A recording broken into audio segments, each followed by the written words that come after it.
Hola, buenos días a todos y a todas. Vamos a esperar que unos minutos para conectarnos. Cuidado, cuidado con lo que... Agradecería a quienes participan en esta jornada del día de hoy, para el Día del Patrimonio, que pudieran mantener muteados sus micrófonos. Buen día. Hola, buenos días. Buenos días, Carla. Para poder, hola, buenos días. Para poder dar comienzo a esta conversación en un día muy particular, que es el Día del Patrimonio. Me presento, mi nombre es Carla Miranda, estoy a cargo del área de Educación y Mediación del Museo del Carmen de Maipú. Hoy día vamos a conversar sobre esto como estrategias para el desarrollo integral de la comunicación. Vamos a comenzar con una pequeña presentación de una actividad que nosotros realizamos en el museo, que es una actividad de mediación que se llama El cofre perdido de la batalla de Maipú, que es nuestra entrada a esta conversación sobre didácticas al patrimonio. Ivonne, que nos acompaña desde detrás de esta cámara y esta sesión, dar comienzo con este video a esta charla de hoy día. Ya.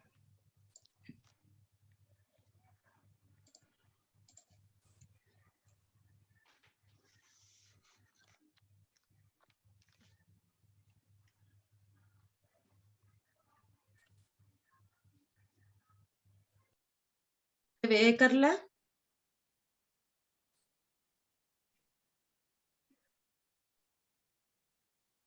En unos cactus. Don Germán, desconecte el micrófono, por favor. ¿Ah? Ya te va. Que apaguen los micrófonos, por favor. Voy a compartir de nuevo, Carla, que tuvo un problema. Sí. Así, me dice si se escucha.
Bien, con esta pequeña introducción, actividad que echamos de menos ya hace casi un año y medio que estamos en la nueva condición de relacionarnos, vamos a dar comienzo a nuestra conversación con nuestras invitadas.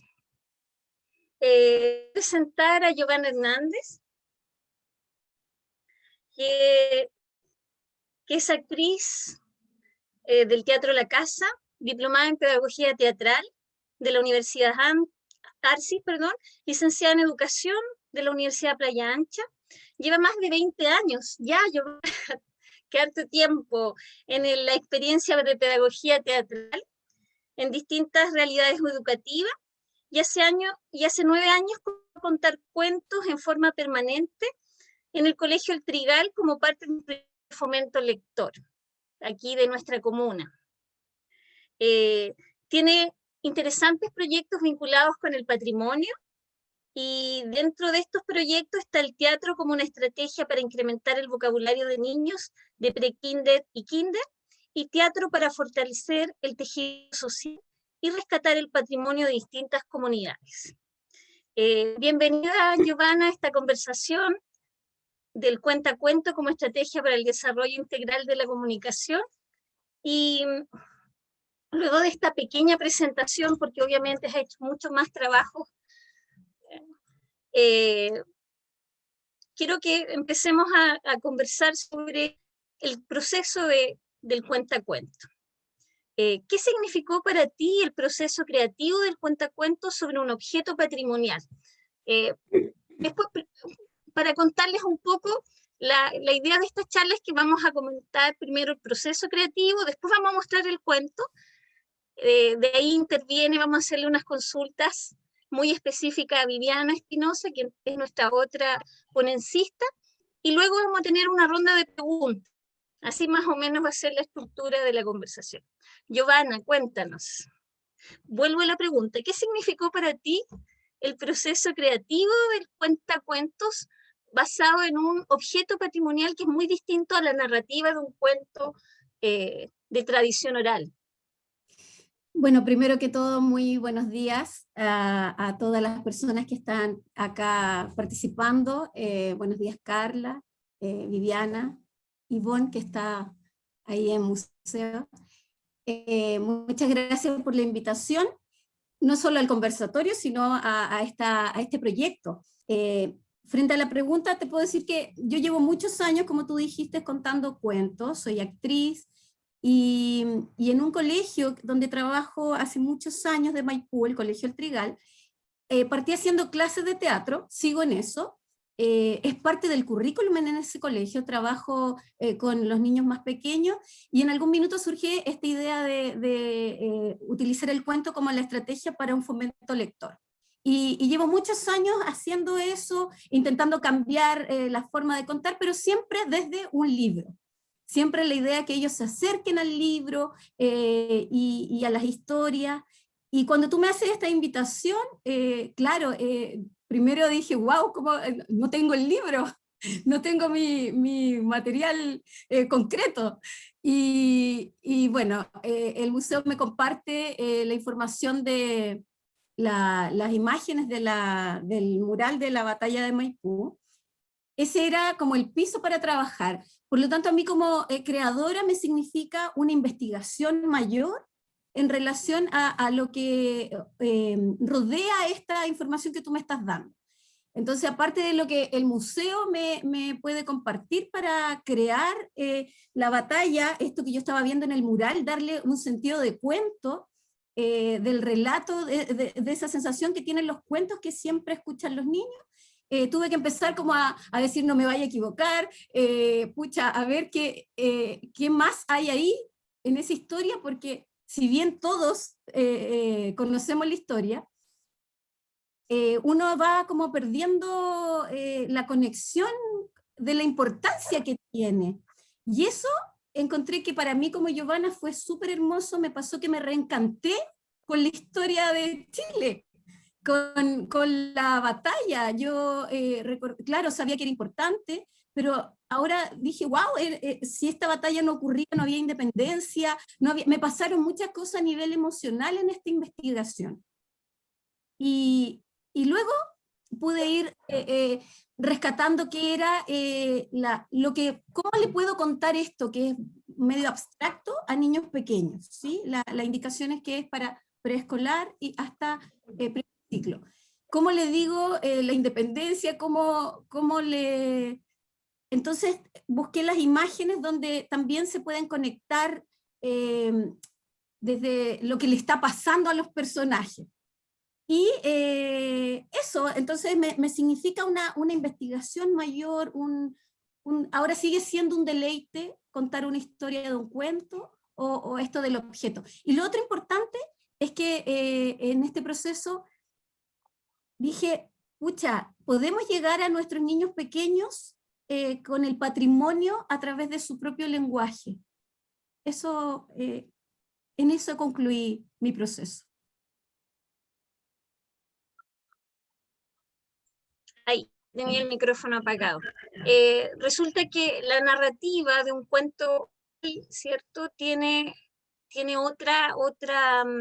otro tiempo de narración, porque obviamente hay una reiteración de una historia, que uno puede ir, que maneja, que es previa, que la contó el papá, que te la contó el abuelo, que es distinto a un relato que es un relato de construcción de patrimonio, ¿cierto? Un relato país que algunas familias con mayor capital cultural pueden tenerlo para con sus hijos, pero en el cuento uno se puede decir que democratiza el relato y lo hace para todos. Yo creo que eso es muy bonito lo que tú señalas, que tú te emocionaste al hacer este relato, este cuento, que era un cuento olvidado, porque la historia se olvida un poco, si no se repite, si no se ancla a nivel familiar, ¿cierto? Si no se le valoriza, obviamente se pierde.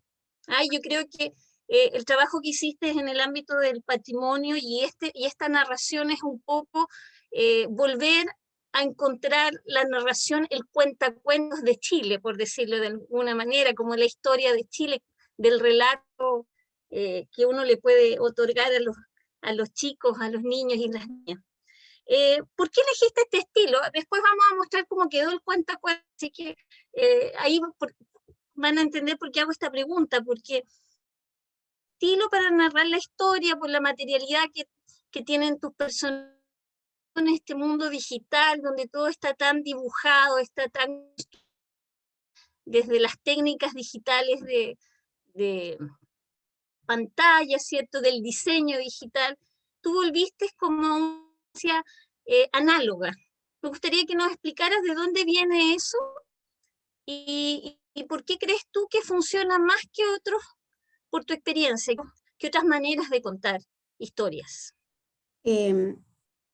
Mira, voy a tener que hacer, como dicen los niños ahora, spoiler, porque voy a tener que explicar a qué nos referimos.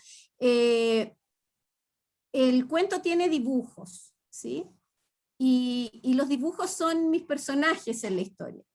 Entonces, sucede que, como contaba delante, yo llevo muchos años en un mismo lugar contando cuentos, y en esta idea de que me vieran estos niños siempre, todos los meses en su sala, escuchando una nueva historia, yo iba probando distintas formas. Siempre utilizaba pañolencia, hacía figuritas, kamichibai, pero kamichibai intervenido, pegando cositas, la cosa es que fuera dinámico visualmente también. Y bueno, llega la cuarentena, llega la pandemia, cambia todo, comenzamos esta vida virtual gigantesca, y yo estoy en el centro de Santiago. Si ustedes recuerdan, Santiago tuvo 5 meses y medio el año pasado en cuarentena, donde pedir permiso para ir a comprar algo era muy difícil, y yo tenía que enviarle cuentos a mis niños de mi colegio. Nunca había grabado un cuento, siempre eran en vivo y en directo en la sala de clase, en un lugar donde ellos me visitaban, y un par de veces había utilizado estos dibujos, pintados con mi lapicito. Y resulta que, bueno, el material que tenía acá en mi casa era, que podía usar, que sabía que no me iba a faltar, era el blog y los lápices. Así que dije, ya, esto va a funcionar, porque además cuando los usaba en la sala de clase con los niños, ellos se sentían, me daba la sensación de que sentían una cercanía mayor al material, porque cuando yo usaba las cosas que yo había confeccionado con hilo y aguja, me decía, qué bonito, tía. Sin embargo, con el dibujo, ellos, yo también voy a hacer eso. Y bueno, y me pasó este año que he compartido, después de los videos, en otros lugares, en otros colegios, a través de la pantalla también, y con los dibujos de otros cuentos que yo tengo, los niños, a través de esta misma plataforma, mientras yo terminaba de contar la historia, gracias, corrían a buscar los dibujos que ellos han hecho, como títeres de papel, y los mostraban. Entonces, surge esta sensación de que es más cercano, de que lo que están viendo ellos también lo pueden replicar, también pueden hacer su propia historia, también pueden crear los dibujos y armar su cuento, y eso que surge como una emergencia, lo encontré fascinante.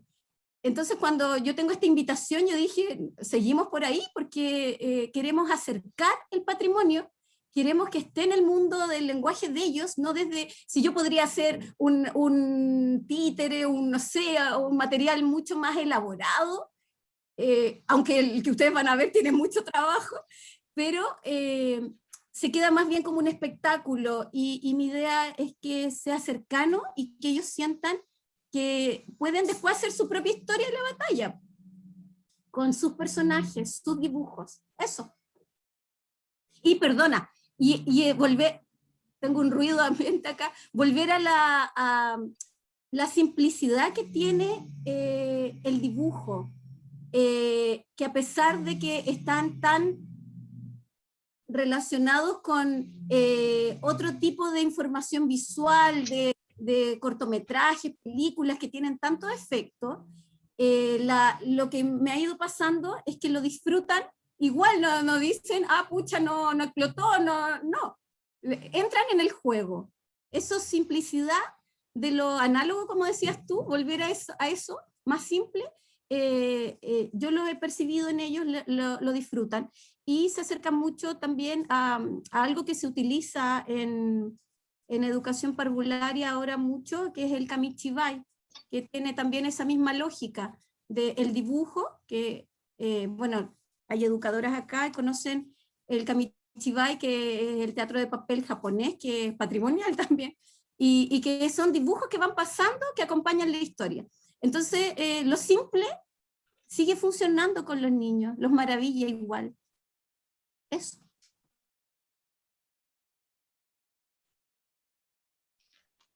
Te quedaste un poco pegada, Giovanna, ahí. ¿En serio? En la parte final, pero sí, pero se te entendió la parte del kamichibai. No, finalmente, y para adelantarnos, finalmente, Carla, lo que dije es que yo resumo que lo simple los sigue maravillando, que de pronto tenemos que mirar con los ojos de ellos. Eso.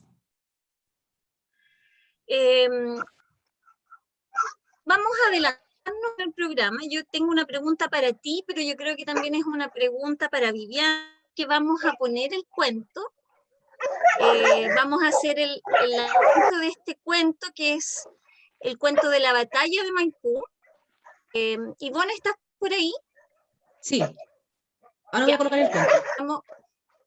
Vamos a poner el cuento de la batalla que vamos a lanzar hoy día, sección que se llama ¿Quieres que te cuente un cuento?, que ustedes van a poder encontrar en la página web del museo. Y va a ser de acceso para todos los profesores. ¿Alguien tiene el micrófono abierto? Hay unos perros buenos para ladrar que se escuchan por ahí. A ver si pueden apagar sus micrófonos. Y bueno, esta es la nueva sección que nosotros vamos a tener a disposición de los profesores, ya sea como una historia que ustedes pueden encontrar en la página web o como una actividad mediada que posteriormente vamos a comentarles. Yo tengo en este librito una historia bien guardada, me lo contó mi abuelo y mi abuela una mañana. Érase que era, había una vez. ¿Quieres que te cuente un cuento? 1, 2 y 3.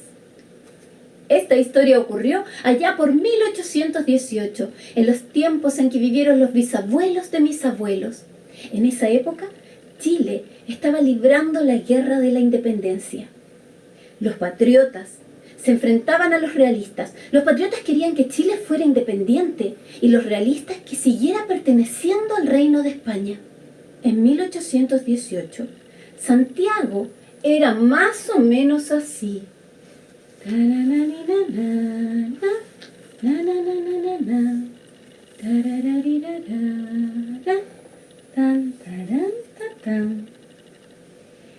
El ejército patriota se había ido al sur a luchar. La gente en Santiago no recibía noticias. En esa época no existía internet, ni la televisión, ni la radio. Así que no sabían qué pasaba, si el ejército había sido derrotado, si habían ganado, no sabían nada. De repente, llegó un batallón destrozado.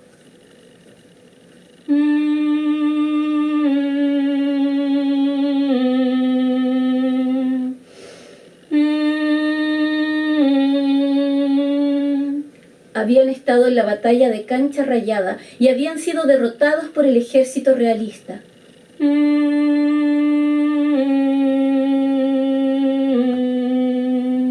No se sabía nada de los jefes, del argentino José de San Martín y del chileno Bernardo Higgins. Nadie sabía qué había pasado con ellos.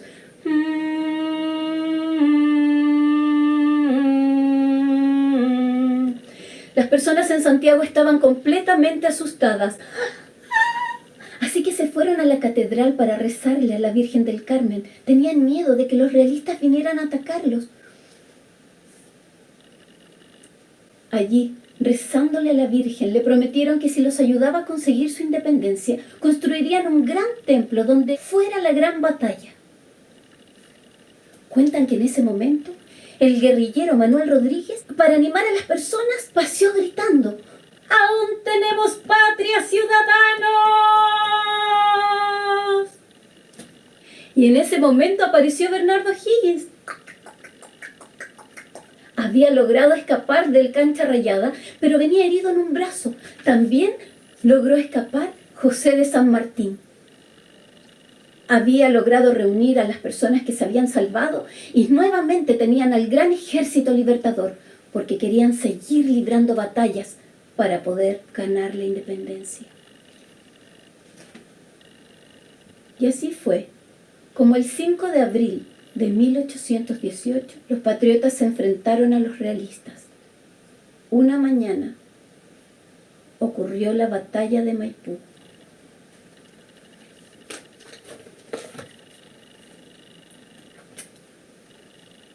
Los patriotas atacaron primero.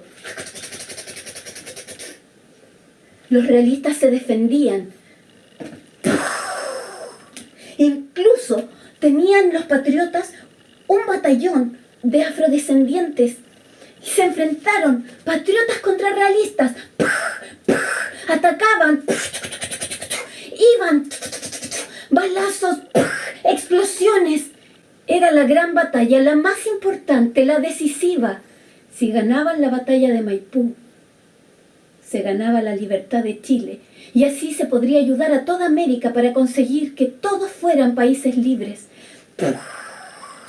Explosiones, explosiones.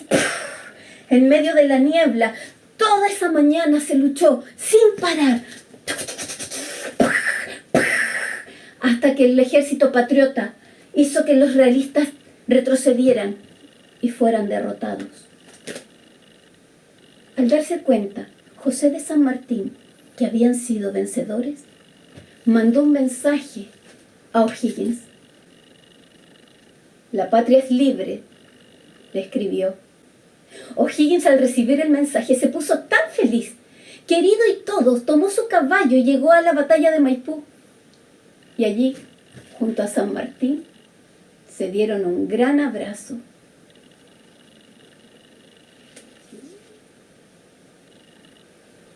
Cuenta la historia que la Virgen en ese momento allí se apareció.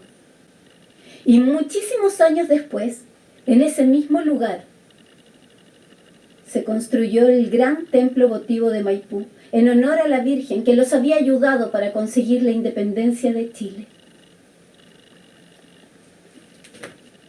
La batalla de Maipú fue decisiva para conseguir la independencia. Te lo conté como me lo contaron, y yo no miento. Así lo escuché en algún tiempo. Yo tengo en este librito una historia bien guardada. Me lo contó mi abuelo y mi abuela una mañana. Érase que será, había una vez. ¿Quieres que te cuente un cuento? ¿Otra vez?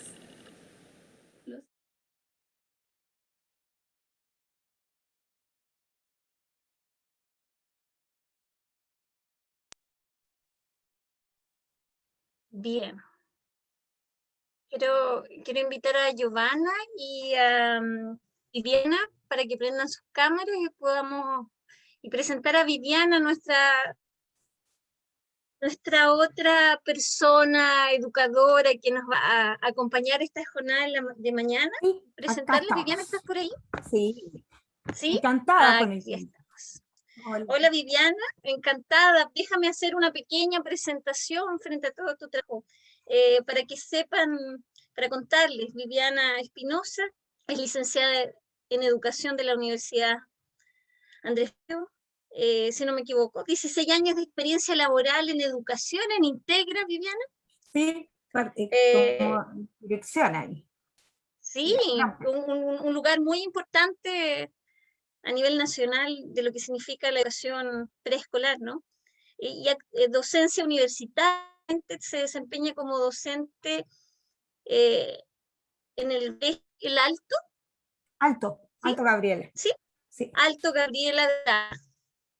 Un gusto de tenerte esta mañana, un privilegio de que estés con nosotros y con Giovanna poder iniciar una conversación que yo creo que tiene que ver un poco, y esta pregunta va para las dos, que tiene que ver cómo contribuye el cuento al desarrollo de las emociones vinculadas al patrimonio y la identidad nacional. Yo creo que esa es una pregunta para las dos desde un punto de vista creativo, que ya Giovanna nos contó, pero desde el punto de vista curricular y lo que significa dentro de lo que es el sistema educacional en particular. Y el pequeño aporte que hacen los museos, la educación no formal en un espacio que está como la educación formal, obviamente. Viviana, cuéntanos, ¿qué? Y ahí, Buenos días, bueno, súper contenta de estar con ustedes, participar. Me sentí como muy halagada en el sentido de que me dijeran, bueno, vamos con esto, y en realidad es un encanto sobre lo que yo tengo en educación parvularia, una cosa que a mí me apasiona la educación parvularia hace mucho, desde que estudié, por lo tanto, la experiencia a uno lo lleva a ir viendo otro mundo. Y me quedé con lo último que dijo Giovanna cuando decía que había que mirar con los ojos del otro. Y bueno, hay un autor que habla, Alfred Albert, que habla sobre mirar con los ojos del otro, escuchar con los oídos del otro y siente con el corazón del otro. Esta educación como mirada de un lugar muy adultocentrista, que en realidad está enfocada solo sobre el valor del adulto en referencia a un niño. Entonces, cuando decimos vamos a invitarlos a ir al museo, el profesor muchas veces siente que eso es como ir al museo, pero nos olvidamos como lugar importante que tiene el niño en conocer el museo. Y dejamos de ver los ojos puestos en los niños, cómo ven en los niños el museo, esa educación informal que tú hablabas también, que es la que todavía no se hace como cargo, y decir qué tanto aprenden. Los niños aprenden desde que ya nos instalamos a ver el museo, o desde el paseo si lo hago de forma presencial. Ese aprendizaje que tiene el niño desde que sale del lugar hasta que llega, es maravilloso. Estamos hablando de algo que les pertenece. Esto es un derecho para los niños, el derecho al patrimonio. Ellos son parte, nosotros somos parte del patrimonio. Por lo tanto, eso de estar siempre pensando desde el adulto hacia el niño y pensar que ellos no van a tener experiencia, porque para nosotros ya no es sorpresa. Y la sorpresa lo tienen los niños cuando lo visitan, cuando lo sorprenden, como yo soy la mediadora de ese aprendizaje, porque finalmente yo facilito y le abro este mundo bello como visitar un museo, donde encontramos nuestra identidad, nuestra pertenencia, y nos encontramos, esto es tuyo, te pertenece. Ellos, los niños, también tienen patrimonios en su casa, un objeto, algo que dicen, realmente no sé, yo acá tengo un violín que es de mi papá cuando tenía 13 años, y cuando yo le cuento a mi hijo que ese violín era de él se siente apasionado de decir, eso es patrimonio. Y él no lo va a tocar porque sabe que como yo no toco su juguete y valoro, porque para él también es importante, él lo observa. Entonces, esto de mirar con los ojos del niño va a hacer que nosotros nos apasionemos y que le mostremos este mundo maravilloso. La educación parvularia dentro de las bases curriculares habla la importancia como contenidos mínimos incluso del disfrute desde la literatura, desde los textos no literarios y literarios. Entonces, tenemos que aprender a ocupar esta herramienta. A eso me quedo como con lo que me dice Giovanni y lo que me comentas tú, Carla. No sé si contento lo que tú me querías preguntar. No te escuchamos. Tu micrófono, Carla. Perdón. Ahí probando, sí. ¿Ves? Ahí uno se... Viviana, sí, de todas maneras, contestas a la pregunta desde la emoción tuya al contarnos de esta vinculación que tienes, que tú tienes y que proyectas a los niños con el vínculo del patrimonio, porque tú estás hablando de la identidad, la pertenencia, también del patrimonio personal, ¿cierto? Que está en la familia y cómo este se puede proyectar a este patrimonio nacional que vendría a ser el museo y este tipo de actividades. Pero quiero ir un poco más como al tema del cuentacuentos como estrategia. Quiero que lo veamos y lo enfoquemos desde ese punto de vista. No tan solo para el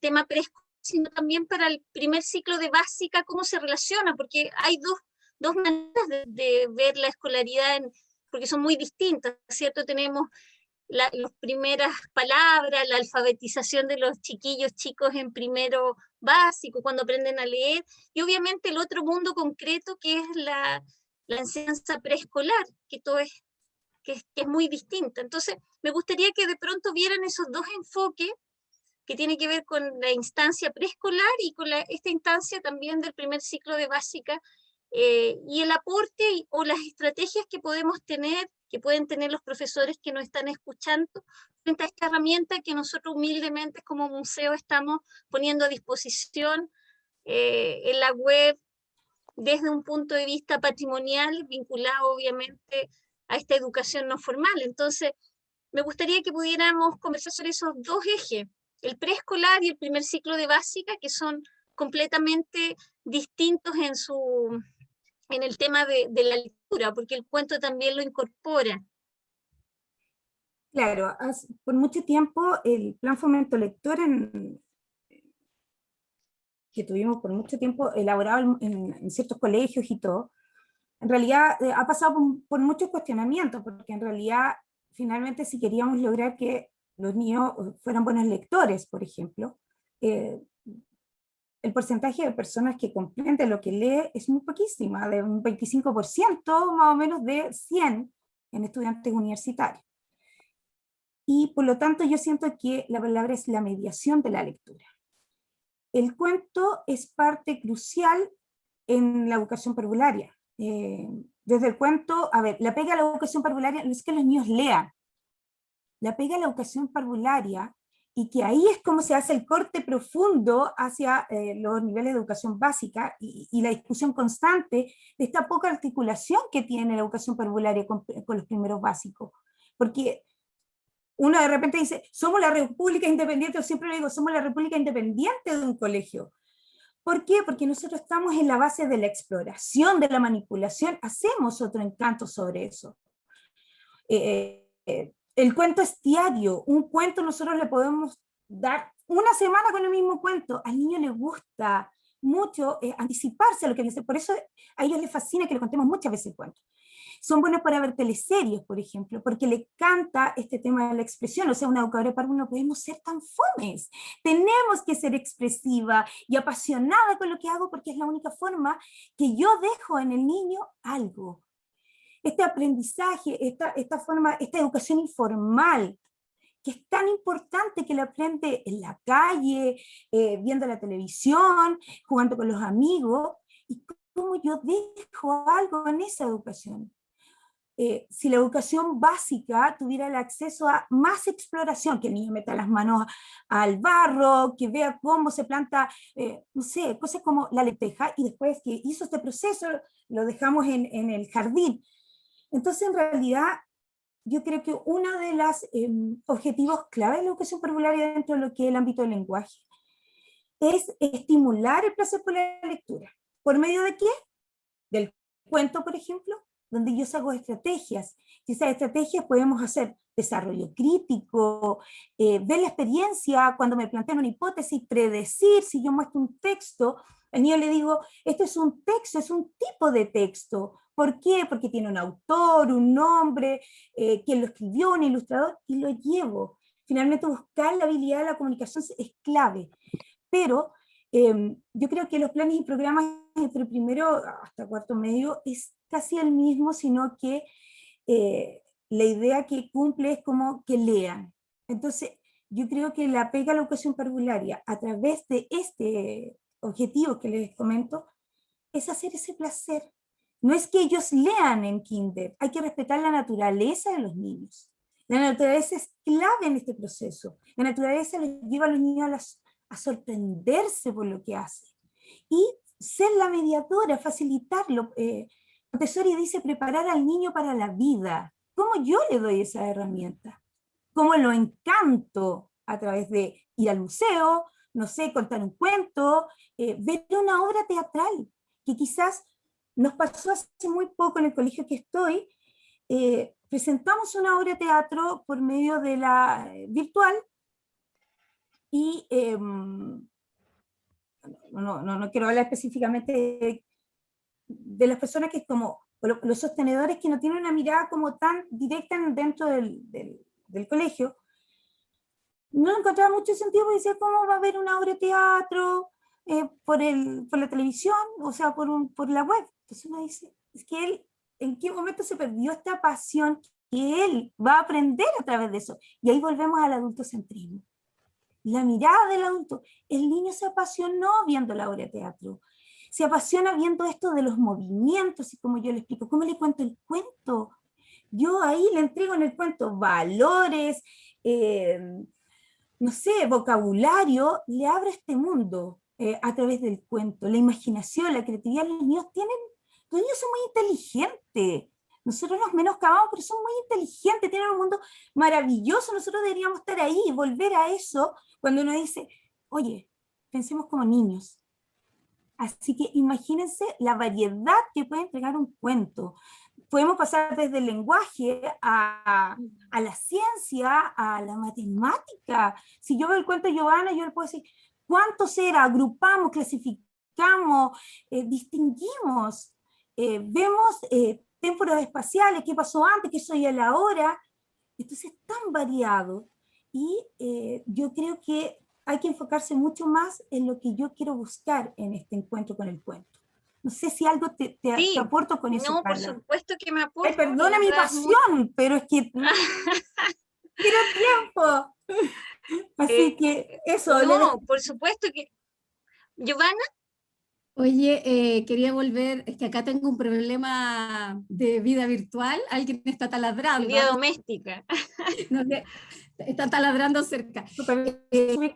Retomar con la idea de que a mí este tema de los cuentos me apasiona como una estrategia para utilizar en la educación, porque el cuento se conecta con la emocionalidad de los niños inmediatamente, nos trae a nuestros primeros momentos de vida. La mayoría de la familia, de las madres, los padres, quien está a cargo de una guagua, le cuenta un cuento, y ese momento es de placer. Ese momento, normalmente yo hasta ahora no sé de nadie que esté contando un cuento mientras te reta. Entonces, uno va creciendo en esta escucha de los cuentos. Entonces tú cuando le presentas un cuento a un niño, sea como sea, el libro que estás leyendo, el cuento de memoria que se lo estás contando, no sé, a muchas mamás de noche, que la luz apagada queremos que durmiera al niño, entonces le vamos inventando historias. Eso te lleva a ese espacio de protección, de placer, de disfrute, conectado con emociones bellas. Entonces, eso, cuando yo le presento un cuento a los niños en los colegios, sea del tema que sea que estoy hablando, se conectan desde ahí, desde la emoción, y comienzan a identificar lo que está pasando en la historia. Entonces, si además yo utilizo esta estrategia, como la que estamos haciendo ahora con el museo, de contar nuestra historia nacional, nuestro patrimonio, algo que en primera instancia parece tan lejano para los niños, hablarles de que esto es patrimonial, de que esto es parte de la historia, lo pongo en su mundo y lo conecto desde las emociones con esta historia. En este caso, por ejemplo, mientras lo preparaba yo decía, claro, bueno, mientras se veía yo en mi reproducción que estaba viendo acá, se vio desfasada la voz con la imagen, pero no es así. Cuando lo vean desde la web se va a ver mejor. Entonces yo me centré como, la gente cuando se asusta, cuando supo que no venía, que habían perdido una batalla, entonces los españoles se iban a apoderar. Entonces esa imagen del susto para mí, como Giovanna, era súper importante porque sé que esas cosas a los niños los emociona, los conecta. Entonces después tú les vas a preguntar de lo que vieron y te van a relatar parte de esa historia. Incluso no importa que entiendan toda la historia o no. Ahí está la mediación del educador que esté a cargo, ¿cierto? Volvió el taladro. ¿Se escucha? No te preocupes, no se escucha, ¿no? Súper. Entonces, por eso yo considero que es una estrategia entre muchas otras estrategias, desde esta posibilidad que tenemos también de llegar a más lugares, así como el museo, gracias a esta vida virtual que se nos presenta por la pandemia, ha podido entrar a las casas. Me ha pasado a mí también con los cuentos, lugares a los que no podía ir, ahora por Zoom he podido contar historias, y eso también, que decíamos delante, la simpleza, volver a lo análogo, o sea, estamos en la virtualidad, estamos viendo un video, pero sigue siendo algo más artesanal, por llamarlo de alguna manera, bueno, eso. Entonces la emoción para mí es algo súper importante, que es una buena estrategia. Eso es lo que a nosotros como área de mediación y educación nos tiene muy entusiasmadas. Primero, corroborar junto con ustedes, quienes son las especialistas, que esta es una herramienta que permite primero vincularlo con el currículum nacional, pero también es una herramienta que surge de un espacio no formal de educación que tiene que ver con el patrimonio, con la historia, con nuestra identidad, con nuestro territorio, y que hoy tenemos además la posibilidad con este tema de la pandemia de llevar el museo a la casa de los chiquillos y los niños y las niñas para poder acercar el patrimonio. En ese sentido, pensando en el tiempo, ya llevamos 1 hora, voy a hacerles algunos comentarios que aparecen aquí en el chat. Bastián Ulloa nos dice: qué hermosa estrategia educacional, el cuento te lleva a diferentes mundos, tiempos hermosos, ¿cierto? Y Luis Catalán hace un comentario muy interesante y señala: es cierto lo del adultocentrismo. Chile reconoce recién en el año 1990 niños y niñas piensan con el reconocimiento de los derechos internacionales del niño. Yo creo que nosotros como museo hemos querido relevar la educación preescolar y el primer y segundo ciclo de básica como un elemento fundamental para enseñar el patrimonio, como ellos siendo nuestro objetivo fundamental, porque creemos que de ahí parte el amor al país, a la historia, no desde un sentido nacionalista, sino de un sentido de identidad, que creo que es muy importante no perder. Y bueno, y que hoy día, justamente en el Día del Patrimonio Nacional, estamos en esta conversación tan bonita.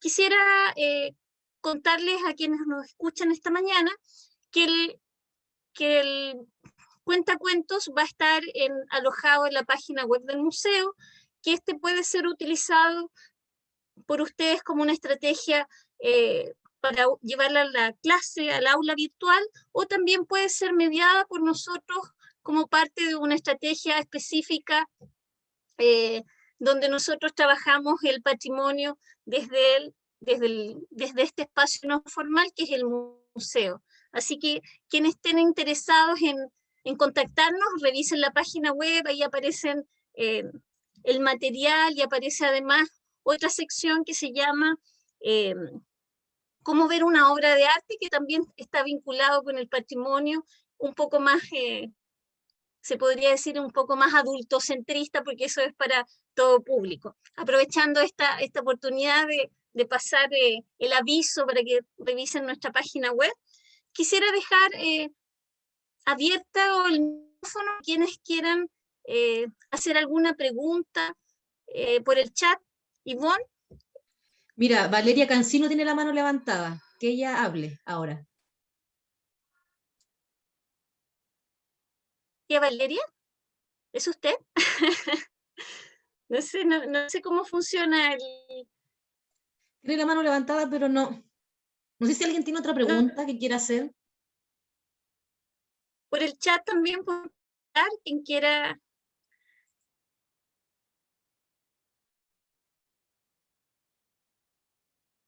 El profesor Luis Catalán. Tiene que abrir el micrófono. Hola, buenos Ahí días, está. ¿qué tal? Hola, profesor. Hola. Tengo un problema con mi camarita, lamentablemente, pero ahí estoy aquí presente y muy atento al aporte que ha hecho Viviana y Joana, que la verdad es que más que una consulta, me gustaría como conocer la opinión del museo de Maipú, del museo, desde el punto de vista de la educación informal que decía la Viviana. En nuestro país, uno a veces se le olvida que la educación no solo ocurre en la escuela, en la universidad y en los centros de formación técnica, sino que la escuela también pasa en la radio, en la tele, en las redes sociales y por supuesto en los espacios ciudadanos comunes como el museo.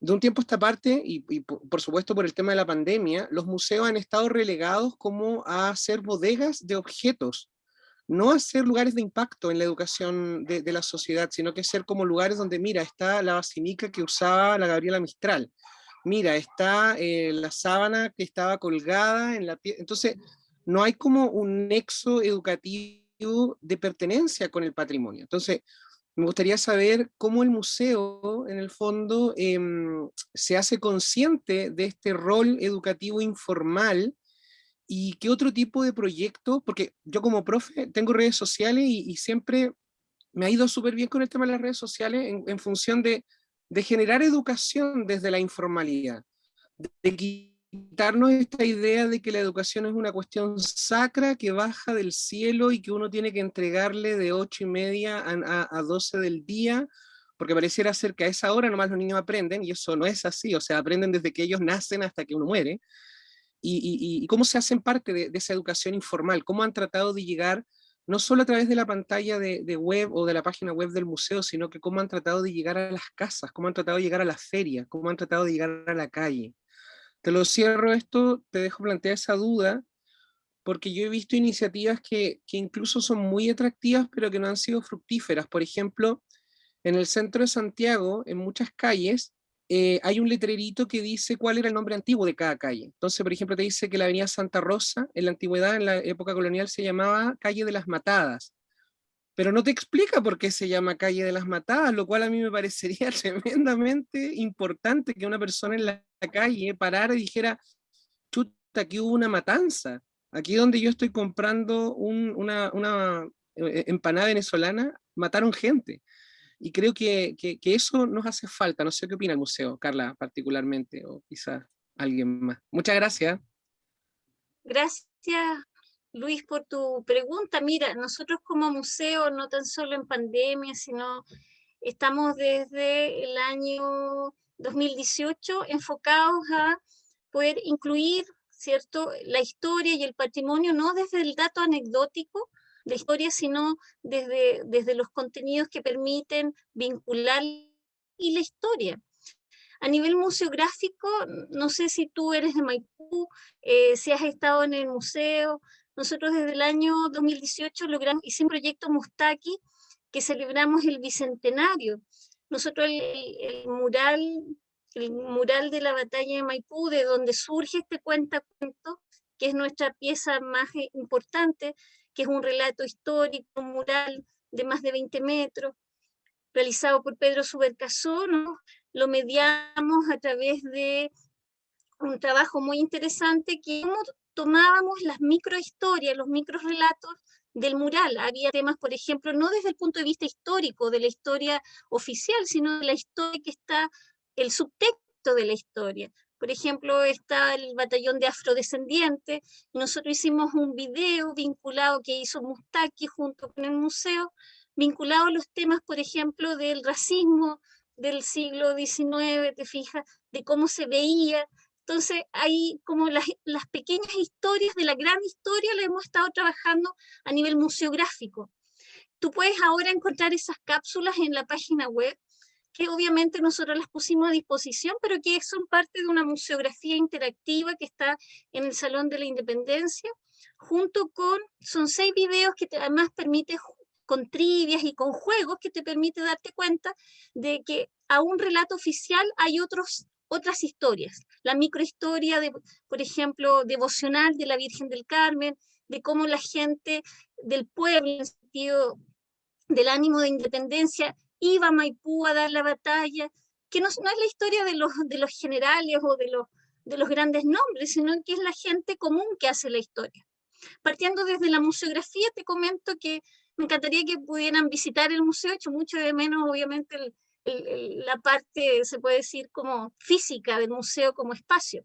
Luego nosotros tenemos una actividad que se llama El cofre perdido de la batalla de Maipú, que es una actividad que tiene que ver con la sensación física, ¿cierto?, de entrar a un espacio distinto, que este contenedor que es un contenedor en el tiempo. Te fijas de cómo los niños pueden descubrir el sentido de la historia y el tiempo, porque ellos entran al museo vestidos de época, ellos escogen su traje para entrar. En ese punto hay ahí un pequeño atisbo también al tema de género. ¿Te fijas? Porque los niños tienen vestidores, ¿cierto? Tienen ropas femeninas y masculinas, y ellos deciden cómo vestirse.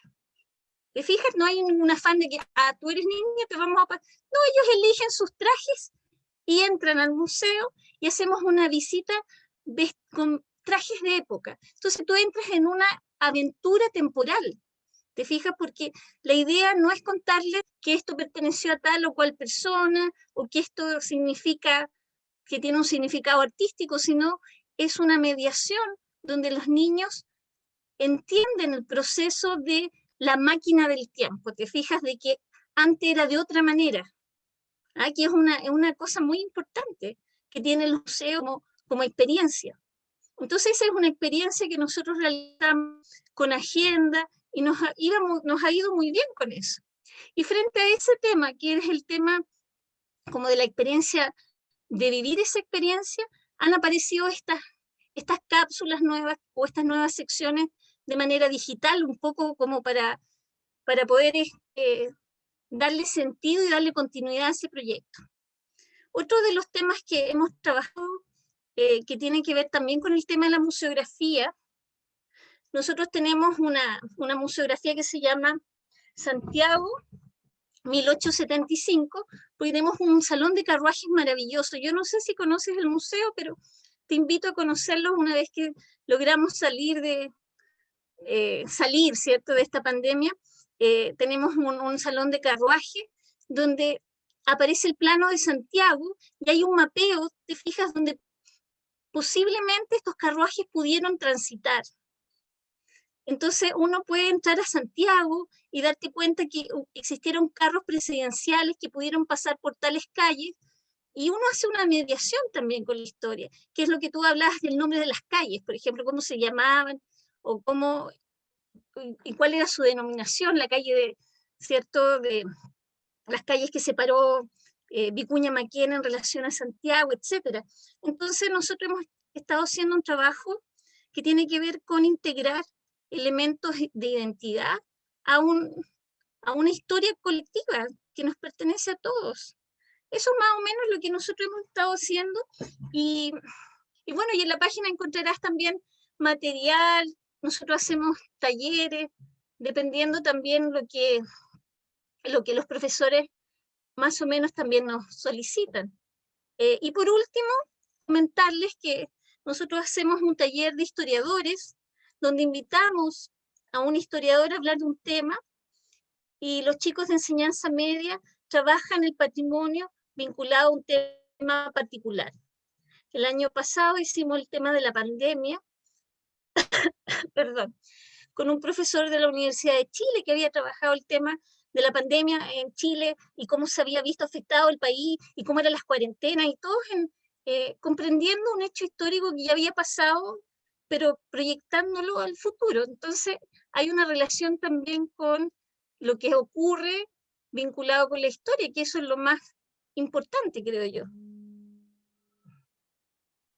No sé si te respondo la pregunta. Con creces. Muchas gracias. ¿Sí, con creces? Sí, sí, porque se nota... Estás invitado, Luis, estás invitado. Sí, muchas gracias, de verdad. No, gracias a ti por la pregunta. No sé, ¿alguien más? Tía Valeria, y voy a leer escribo el nombre de la biblioteca CRA del Trigal, que se me escapa el chat. Agradezco el aporte del museo con las cápsulas culturales tan cercanas para nuestros estudiantes y que la hemos socializado en las redes sociales.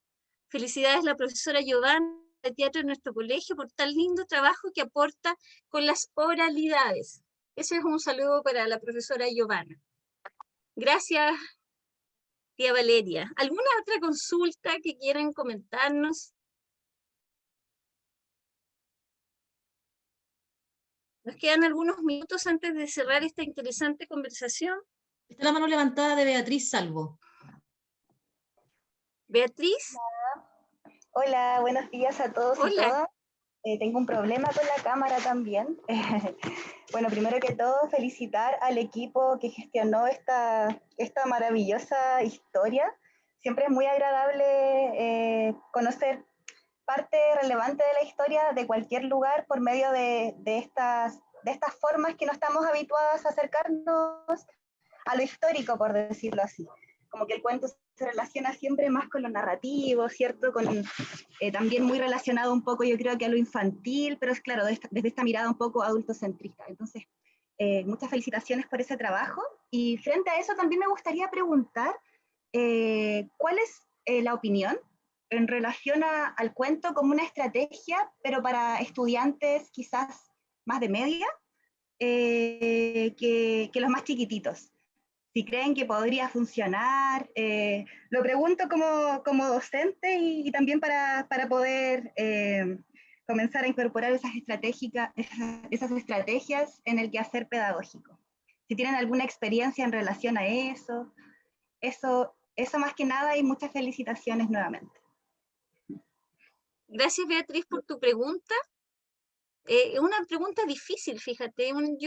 Nosotros como equipo, hemos pensado que la educación media es muy compleja de trabajar y de vincular con el tema patrimonial. Yo creo que es un prejuicio. Yo creo que Viviana a lo mejor nos podría ayudar en ese tema, y Giovanna también en relación a la experiencia que tú tienes con los talleres de enseñanza media. Sí, mira, se vuelve más complejo con el tiempo, el ser humano va creciendo, bueno, los niños también son complejos. Yo creo que uno da por hecho que a cierta edad ya no hay que contarles cuentos. Y fíjate que en todos los trabajos que yo he hecho está enfocado a los más pequeñitos, pero en mis clases de teatro con chicos más grandes, yo he llevado cuentos por otro motivo, para trabajar algo específico, juegos vocales, pero he utilizado cuentos de niños. Y les digo, oye, disculpa, te voy a contar un cuento de niños, sí, pero lo que me interesa son las voces y la cara de disfrute que me ha tocado ahora, en cuarentena. Yo no sé si tenga que ver con eso, pero la cara de disfrute de ellos en la pantalla, así como, ¡oh! ¡Ah! Entonces yo decía el otro día, o sea, si quieren escuchar historias, hay que buscar la historia que tenga que ver con su momento, su edad, pero sí yo creo que podría ser una forma de contar parte de la historia de nuestro país, de llevar el patrimonio. Yo creo que sí, lo que pasa que en este cuento en especial está pensado para nuestros niños más pequeños, por lo tanto, los dibujos, todo está con ese público objetivo, pero se puede. La experiencia que he tenido también es que en el Colegio El Trigal, que acá mencionaba Valeria, en algún minuto tuve que hacer como Gabriela Mistral contando su historia. Y fíjate que me pasó que era el natalicio, entonces los chicos tenían murales con información de ella. Estábamos celebrando el natalicio, cuándo nació, qué sé yo, y yo tuve que investigar qué voy a hablar de ella porque conocía los poemas ya y todo lo que había hecho. Y cuando me conecto en la sala de clase con los niños, me decía, oh, no sabía eso, profe. Y yo me acerqué al mural y estaba escrito todo eso ahí. No lo habían leído. O lo habían leído y no les quedó. Entonces yo creo que sí también puede funcionar porque tiene un impacto distinto en el que está escuchando. Solo que hay que buscar de qué manera se muestra, pero yo creo que sí, sigue siendo una buena estrategia. Yo creo que a todos les encantan los cuentos. No creo que en enseñanza media se trabaje menos o más. A ellos les encanta, o sea, seguimos pensando en esto del adultocentrismo cuando decimos que en realidad muchas veces se pierde el aprendizaje de los niños porque no se ve con los ojos de los niños, y pasa a los adolescentes. Claramente al adolescente también les gusta. Quizás no tiene que ver con lo que va a leer, sino que en su propio interés, como yo voy a ser esa mediadora y decir, acércate al cuento, como yo lo apasiono a través de la lectura. Muchas veces se entregan libros que los niños no es su interés. Finalmente, nuestro interés es que conozca, no sé, el Quijote de la Mancha. No, lo que interesa es que él se encante, quizá él tiene un nuevo cuento, él siempre está leyendo, él siempre se está encantando. Y creo que un profesor ahí comentó, ¿por qué a la gente le gusta el chisme? Porque le apasionan los cuentos. Si eso tiene que ver, yo creo que me voy a quedar con algo que en algún momento hablé con un colega y me decía que un autor que se llama Francisco Mora decía, solo se aprende aquello que se ama. Por lo tanto, si yo no le enseño desde acá, desde la educación parvularia, y articulo finalmente con todos los niveles siguientes, nunca va a entender. El niño siempre, los niños son inteligentes, les vuelvo a decir lo mismo. Tenemos tanto que aprender de ellos, de repente es la motivación que tiene el profesor de cómo encantar esto. Por ahí yo creo que va la estrategia. Es el encanto, como yo lo apasiono en esto. No sé si le alcanzó a contestar la pregunta a Beatriz. Sí, por supuesto. Muchas gracias. Bueno, en honor al tiempo voy a leer algunas cosas. Hay una pregunta que le hacemos como biblioteca a los profesores y es, ¿quién le cuenta cuentos a los niños y niñas de media? Nadie. Entonces nosotros tenemos que hacerlo. Yo creo que es una posibilidad y es algo que habíamos dejado a un lado en realidad. Como que de pronto creemos que los adolescentes no están atentos al cuento porque son muy lentos, porque ellos son muy instantáneos, porque ellos viven muy velozmente. Y de pronto habría que pensar una estrategia de mediación patrimonial para enseñanza media que sea tan integradora de estos elementos que hemos estado conversando esta mañana. Bueno, en honor al tiempo, les doy... ¿Alguien más tendrá alguna consulta, algún comentario? Antes de cerrar esta hermosa charla que hemos tenido hoy día, en el Día del Patrimonio, hemos hablado sobre estrategias de mediación, de cómo podemos nosotros vincularnos con el patrimonio a través de esta nueva sección que se llama ¿Quieres que te cuente un cuento?, que va a estar a disposición de ustedes en la página web. Revisen nuestras páginas, revisen la página web del Museo del Carmen, únanse a las redes sociales, que es muy importante en esta época de pandemia, porque es una manera también de ver cómo el trabajo también llega a ustedes. Y invito para mañana, hay una cápsula que tiene que ver con los relicarios, la otra actividad de los museos además de enseñar, mediar y vincular, también hacemos otras actividades como es la investigación. Mañana va a haber una cápsula que en nuestra página encontrar la información sobre la colección de relicarios, esta cosa rara que nadie sabe qué es, que es donde se guardaban los huesitos de los santos, que hay una investigación. Nosotros tenemos una colección bastante fantástica que fue investigado por estudiantes de la Universidad de los Andes. Mañana nos van a contar en qué consiste un relicario. Dejarlos invitados. Yasmín, tienes ahí veo una mano. ¿Alguna consulta? No, escribir de todas maneras, escribir en el chat es solo contar una experiencia. Nosotros como colegio tenemos alumnos de enseñanza media. Ajá. Y en el mes del libro, cuando estamos de manera presencial, es parte de la asignatura de lenguaje que ellos preparan una obra de teatro y la llevan a los alumnos más chicos, incluso construyendo el teatro. Parten desde ahí, presentan la historia, construyen. Entonces esa es una manera de, creo yo, una buena idea de vincular a los más grandes con esto del cuento. Y ellos empiezan a ser parte desde el otro lado. Solo esa, contar esa pequeña... Hacen toda la experiencia, ¿no? Me parece fantástico, de pronto como una manera de vincularlos con el patrimonio. Estoy imaginando a lo mejor hacer un cuadro, hacer una escenografía de una pintura, ellos actuando. Ahora que tú lo señalas, me parece sería una súper interesante actividad y didáctica. La BP hace proyectos, o sea, que involucran muchas más asignaturas que específicamente el lenguaje. Tecnología, que en mi colegio también la profe de tecnología es una seca, siempre está como creando, y lo involucramos a historia, a lenguaje, o sea, esto tiene para mucho, o sea, afortunadamente aquí hay profesores que nos pueden entregar ideas maravillosas que de repente uno las tiene como durmiendo, pero que sí, en el caso de Yasmín, que la pudo llevar a cabo y contar esa experiencia. Claro que es maravilloso, sí, yo creo que tiene que ver en el cómo yo quiero transmitir esto, esa pasión, volvemos a lo mismo. Así que, de a mí súper, encuentro que hay que involucrar las asignaturas, articular como entre profesores y dejar de ver al niño más de la media como un joven ya grande. No, es un adolescente. Por lo tanto, merece de nosotros ese encanto y mantenerlo siempre desde el alcance, o sea, invitarlos a contar un cuento y ir a una biblioteca, a ellos les fascina. Lo que pasa es que uno cree que ellos lo hacen solo y necesitan de los profes, eso es. Gracias, Yasmín, por tu... Disculpa que no había logrado ver tu mano. ¿Alguna otra persona que quiera hacer los últimos comentarios antes de cerrar? Yo intenté cerrar, estaba yo en el cierre, pero volvimos.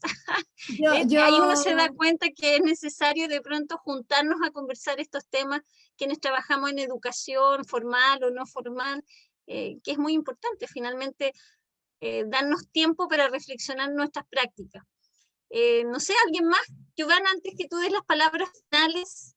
Yo había levantado la mano porque habías dicho, claro, podemos recrear desde el patrimonio, trabajar con los cuadros que tiene un museo, por ejemplo, ustedes, y en eso, en teatro usamos esa estrategia para trabajar expresión corporal, creación de texto, donde tú, a partir de la historia que tiene ese cuadro, puedes recrearlo corporalmente, ver qué pasó antes, qué pasó después. Y armas toda una historia en relación a eso, y si quieres lo investigas, puedes crear la historia, y se conecta con varias áreas del currículum. Así que son maravillosas estrategias. Quería aportar cuando lo habías mencionado, pero después ya se me diluyó. Luis tiene levantada la mano, sí, Luis. Hay una red social que se llama Wattpad, que se escribe W-A-T-T-P-A-D, Wattpad. Y es impresionante la cantidad de textos que adolescentes están publicando en esa red social. Textos literarios, quiero decir. Fíjate que hay alumnos, para desmitificar esto de que la media no está conectado con la literatura y el cuento. Resulta que los chiquillos cuando ven una película o una serie, y esa serie queda truncada, ya sea porque cancelan una temporada nueva o qué sé yo, ellos empiezan a hacer verdaderos spin-offs. Los spin-offs son cuando pescan un personaje y le inventan su propia historia. Y es impresionante porque un adolescente crea la historia B de la película y otro adolescente continúa esa historia y se empiezan a armar unos entramados. Por eso yo delante dije, si el cuento no le gustara a la humanidad, el chisme no existiría. Y es una cuestión tan innata del ser humano de contar la mitología, la leyenda.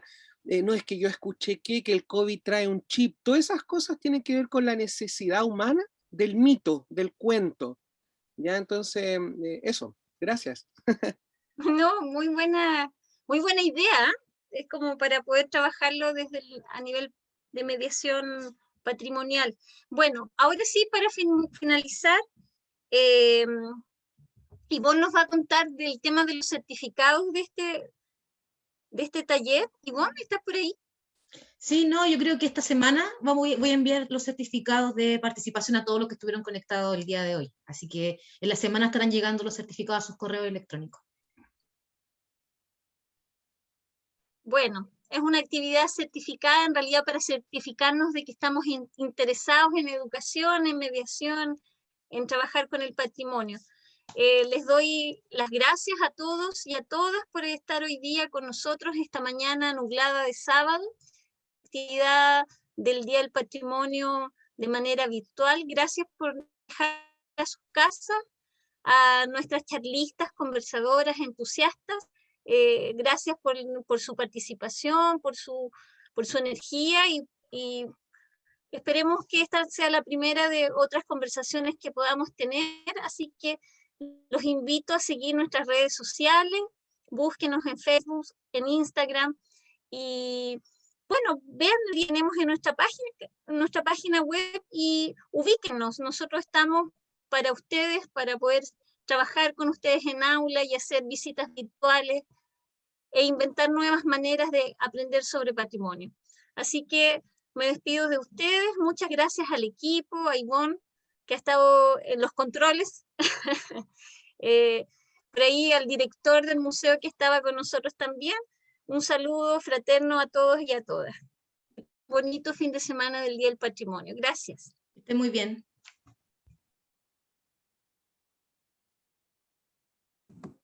Chao, muchas gracias. Chao. Me despido con mis juguetes acá. Chao.